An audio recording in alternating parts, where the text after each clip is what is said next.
नमस्कार, pink city में आपका स्वागत है। मैं हूं आपके साथ माजिद अंसारी। चलिए बुलेटिन की शुरुआत करते हैं। अपराधियों में भय और आम जन में विश्वास, राजस्थान पुलिस का ये दावा तो आपने सुना ही होगा, लेकिन आम जन का विश्वास राजस्थान पुलिस कैसे जीतती है उसकी एक बानगी देखिए। अपने ही दावे के उलट देखिए राजस्थान पुलिस का संवेदनहीन तस्वीर। नॉर्थ वेस्टर्न रेलवे के दावों की पोल उस वक्त खुल गई जब रेलवे पर मौजूद पुलिस का एक जवान रेलवे जयपुर जंक्शन पर नशे में धुत एक शख्स को पैरों से मारकर हटा रहा है। तस्वीरों में आप देख सकते हैं कैसे टिकट विंडो के पास नशे में धुत ये शख्स सो रहा है। कतार में लोग खड़े हैं, लेकिन ये पुलिस की वर्दी में जनाब सारी मर्यादा भूलकर इसे पैरों से हटा रहे हैं। ये महज कुछ सेकंड का वीडियो है, लेकिन बड़े बड़े दावे करने वाले पुलिस को पोल खोलने के लिए काफी है।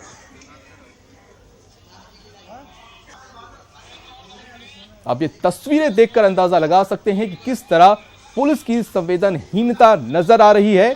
पैरों से अपने उसे लात मार रहा है शख्स को और उसे वहां से हटा रहा है।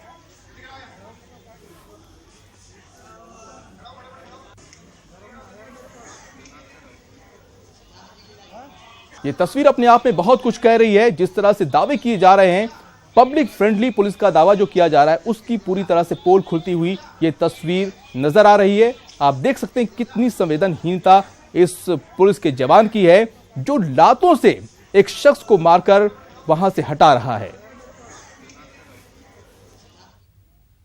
और बढ़ते अगली खबर पर। जयपुर की पुलिस कमिश्नरेट की क्राइम ब्रांच टीम ने बड़ी कार्रवाई की है।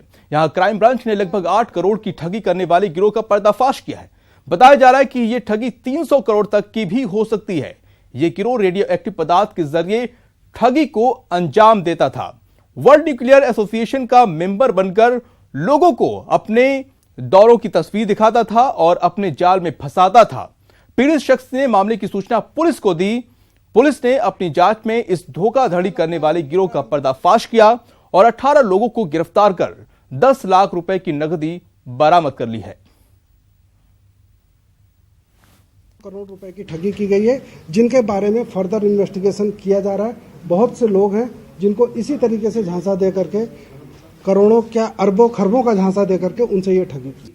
हमने सबको पकड़ लिया, कंप्लीट गैंग को पकड़ लिया, कंप्लीट गैंग को पकड़ लिया ना। अब इनसे ऊपर का कोई नहीं बचा है। रेंसल इंडिया का पकड़ लिया, सारी पूरी रैंक एंड फाइल रेंसल इंडिया की पकड़ ली, और साथ में जो सत्यनारायण है उसको हमने पकड़ लिया। It's not a premature case. उधर जयपुर एसीपी की ओर से 13 जनवरी को जोटवाड़ा थाने में की गई कार्रवाई के बाद से एसीपी आस मोहम्मद, सीआई प्रदीप चारण और एसआई रामलाल फरार चल रहे हैं। तीनों अधिकारियों की तलाश के लिए एसीपी की टीम ने कई जगहों पर दबिश दी, लेकिन कहीं से भी एसीपी के इन तीनों पुलिसकर्मियों का सुराग नहीं लगा।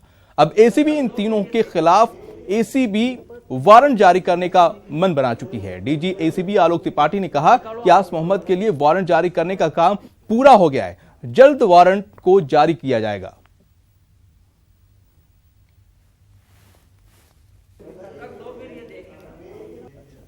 आस मोहम्मद की तलाश लगातार की जा रही है और उनके यहाँ हमने कई बार रेड भी दे दी, उनके यहाँ नोटिस भी भेज दिए हैं और अब वारंट इशू करने की तैयारी कर रहे हैं। आस मोहम्मद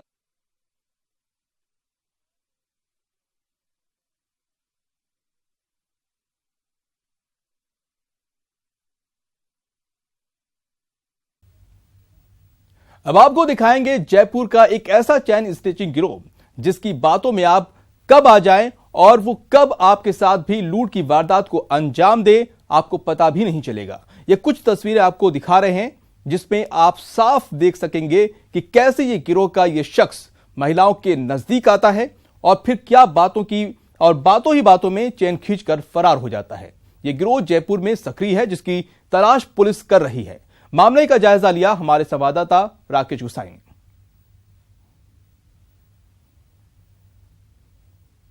कमिश्नरेट पुलिस की नाक में एक चैन स्नैचर ने दम भर रखा है और यही कारण है कि शहर में जगह जगह नाकेबंदी की गई है। मैं इस वक्त सहकार मार्ग पर हूं, जहां पर नाकेबंदी लगाई गई है और वाहन चालकों के वाहन चेक किए जा रहे हैं। दरअसल आज शामनगर और अशोकनगर थाना सर्किल के अंदर 2 वारदातें हुई, जिनके बाद में नाकेबंदी को बढ़ा दिया गया। बताया जा रहा है कि RJ23 SC 1182 नंबर की बाइक सवार कुछ बदमाशों ने चैन स्नैचिंग की वारदात को अंजाम देने का प्रयास किया, लेकिन महिला की सतर्कता के कारण वो अपने मंसूबों में कामयाब नहीं हो सके। उसके बाद में तत्काल प्रभाव से DCP साउथ योगेश दादीज और जयपुर कमिश्नर आनंद श्रीवास्तव ने पूरे शहर के अंदर नाकेबंदी लगा दी गई है और प्रयास किया है कि वो बदमाश जल्द से जल्द गिरफ्त में आ सके। पिछले कुछ दिनों की बात की जाए तो तकरीबन जयपुर शहर के अंदर हर दिन 3 से 4 चैन स्नैचिंग की वारदातें होती जा रही है। देखना ये होगा कि कब तक वो शातिर चैन स्नैचर जयपुर कमिश्नरेट पुलिस के हाथ में लग पाता है। कैमरा पर्सन सोहन के साथ मैं राकेश गुसाई, न्यूज़ 18 राजस्थान। केंद्रीय मंत्री राज्यवर्धन सिंह राठौर आज परागपुरा गए, जहां उन्होंने मल्टीपर्पज स्पोर्ट्स कॉरिडोर का निरीक्षण किया। इस दौरान कॉरिडोर का निर्माण सांसद निधि से हो रहा है। राज्यवर्धन सिंह राठौर ने युवाओं को खेल से जोड़ने की पहल की है और कहा कि युवाओं को खेल में आगे बढ़ने की जरूरत है। राठौर के मुताबिक अगर युवा खेल से जुड़ेंगे तो नए खिलाड़ी बाहर निकलेंगे। इसके साथ ही केंद्रीय मंत्री ने कहा कि केंद्र ग्रामीण इलाकों में नई प्रतिभाएं खोजने की कवायद में जुटा है।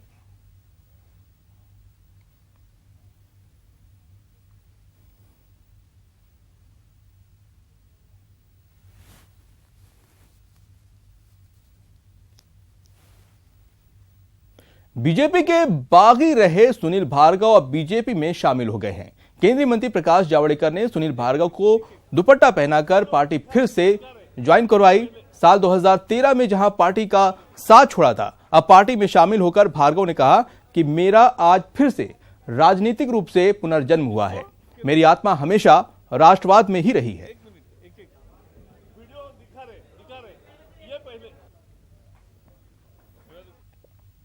बढ़ते हैं अगली खबर पर। गुर्जर आरक्षण मामले को लेकर IAS अधिकारी नीरज के पवन का बयान सामने आया है। नीरज के पवन ने कहा कि सरकार ने कल सभी विभागों का चिट्ठी लिखकर प्रक्रियाधीन नौकरियों में 5% आरक्षण देने के निर्देश दिए हैं। इसके लिए एक वरिष्ठ IAS अधिकारी को नोडल ऑफिसर नियुक्त किया गया है। दरअसल कल गुर्जर समाज के प्रतिनिधियों के साथ नीरज के पवन की बैठक हुई थी। इस दौरान समाज के लोगों की मांग थी कि सभी विभागों में को एक बार फिर से सरकार की ओर से प्रक्रियाधीन नौकरियों में आरक्षण देने को लेकर निर्देश जारी किए जाएं।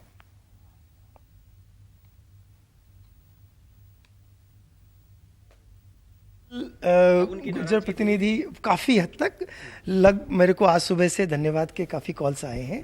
कल रात को 8 साढ़े 8 बजे तक मेरे ऑफिस में ही थे और उनके जो जो डिमांड्स थी वो पूरी हो चुकी हैं। 5% आरक्षण 13 फरवरी के बाद से लागू किया जा चुका है। उनको ये लग रहा था कि सभी विभागों को एक मैसेज और जाए, तो पहले भी एक मैसेज जा चुका था 28 फरवरी को। दोबारा कल रीइटरेट करते हुए राज्य सरकार ने सभी प्रक्रियाधीन भर्तियों में 5% आरक्षण MBC को दिया जाना सुनिश्चित किया जाए, उसके लिए दोबारा चिट्ठी लिखी है और एक वरिष्ठ IAS अधिकारी को इस काम के लिए नोडल ऑफिसर भी लगा दिया गया है। कि प्रदेश सरकार से इंफ्रास्ट्रक्चर विकसित करने के लिए बजट मांगा है ताकि कैडेट्स को बेहतर तरीके से ट्रेनिंग दी जा सके।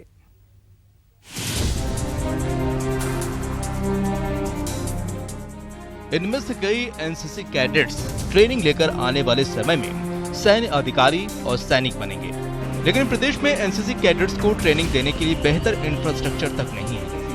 लिहाजा NCC ने प्रदेश सरकार से इंफ्रास्ट्रक्चर विकसित करने के लिए बजट मांगा है। राज्य सरकार जो है जमीन NCC के लिए आज से 40 साल 50 साल पहले से दी हुई है।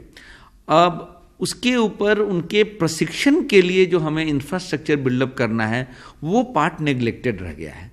तो वो मैंने माननीय मुख्यमंत्री जी से फिर निवेदन किया कि इस चीज़ को भी अगर वो देखें कि हमें कुछ बजट अनाउंसमेंट करें और हमारे प्रशिक्षण के लिए, बच्चों के लिए प्रशिक्षण के लिए हम इंफ्रास्ट्रक्चर बिल्ड करें।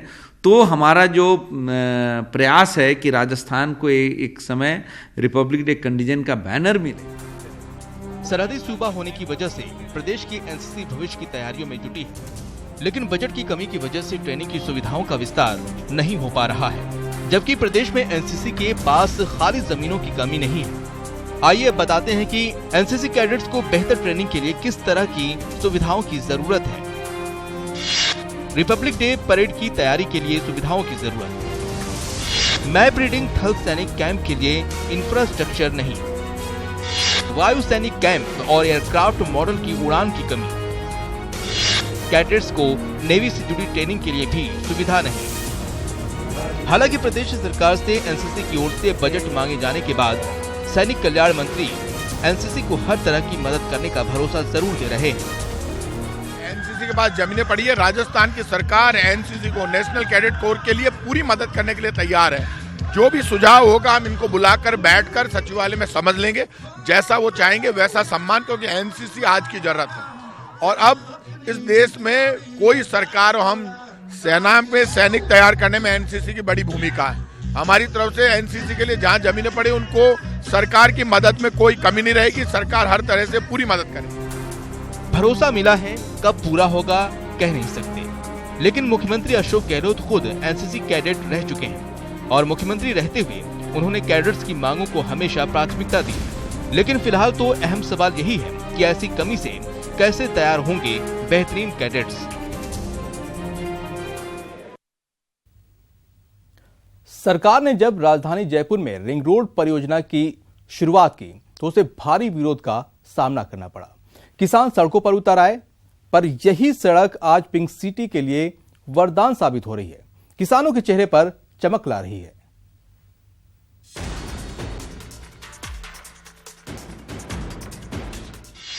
ये समृद्धि की सड़क है, ये खुशहाली की डगर है। वरदान साबित हुआ रिंग रोड, संवर रही है पिंक सिटी। राजधानी जयपुर में नोटबंदी के बाद से रियल एस्टेट बाजार मंदी की मार से जूझ रहा था। बेरोजगारी नौजवानों को परेशान कर रही थी, लेकिन राजधानी जयपुर में रिंग रोड परियोजना के बाद सड़क के 47 किलोमीटर के दायरे में मौजूद जमीनों के भाव दोगुने तिगुने हो गए हैं। परियोजना के आसपास लगने वाले उद्योगों में बेरोजगारों को रोजगार मिलने लगा है और पिंक सिटी भारी यातायात की समस्या से भी निजात पाने जा रही है। हमारे को बहुत काफी बेनिफिट होगा इस रिंग रोड के चालू होने से। हमारे को हर बात की सुविधा मिलेगी, हमारे प्लाट भी विकसित होंगे और हमारे को रोजगार भी मिलेंगे और बहुत काफी लाभ मिलेगा। सर, जब रिंग रोड का ये प्रोजेक्ट स्टार्ट हुआ था ना, जब से हमारी ज़मीनों की रेट भी काफ़ी अच्छी हो गई और जयपुर का ट्रैफिक भी कम होएगा, यहाँ से जाएगी तो गाड़ियों का, और रोज़गार भी मिलेगा। बेरोज़गार हो रहे थे पहले हम, सबको हमारे को रोज़गार मिलेगा तो अच्छा बिजनेस भी बढ़ेगा हर आदमी से। मौसम चुनाव का है, इसलिए सियासतदान मौके को भुनाना नहीं छोड़ रहे। शहर में कंजेशन था, शहर में पोल्यूशन की जो समस्या थी, आज उससे निजात मिलेगी। जिस तरह से किसानों का जो यहाँ पर इस रिंग रोड के चालू होने के बाद ग्रोथ और मिलेगी, किसानों को फायदा होगा, हमारी आम जनता को फायदा होगा। रिंग रोड परियोजना से पहले किसानों और सरकार के बीच काफी तनाव देखने को मिला। सरकार के खिलाफ किसान लामबंद भी हुए, पर अब जब परियोजना पूरी तरह से जमीन पर उतर गई है तो जनता इससे खासी लाभान्वित होती नजर आ रही है। न्यूज़ 18 के लिए जयपुर से लवली वाधवा की रिपोर्ट। और बात कर लेते हैं अवैध बजरी खनन की। विधानसभा चुनाव के दौरान कांग्रेस ने अवैध बजरी खनन का मुद्दा बड़े जोर शोर से उठाया था और दावा किया था कि सत्ता में आने के बाद बजरी माफिया पर पूरी तरह से नकेल कसी जाएगी। कांग्रेस तो सत्ता में आ गई, लेकिन बजरी का अवैध खनन रुकने के बजाय बढ़ता ही जा रहा है।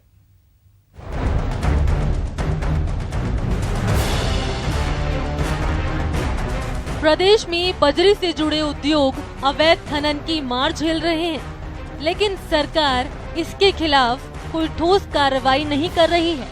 विपक्ष में रहते हुए अशोक गहलोत इसको लेकर लगातार तत्कालीन वसुंधरा सरकार पर हमला बोलते रहे। ऐसे में लोगों को ये उम्मीद थी कि सत्ता में आने के बाद गहलोत बजरी माफिया पर कानूनी शिकंजा कसेंगे, लेकिन शिकंजा कसना तो दूर, खनन माफिया के लिए हालात और ज्यादा मुफीद हो गए हैं। हम 2-3 मरतबा सीएम साहब से मिल चुके हैं, प्रदेश के सभी हमारे ट्रक ऑपरेटर्स पदाधिकारियों को लेकर के हम ज्ञापन भी दे चुके हैं। हर बार सीएम साहब से यही हमारा आश्वासन मिला कि हम देख रहे हैं, जल्दी कुछ कर रहे हैं।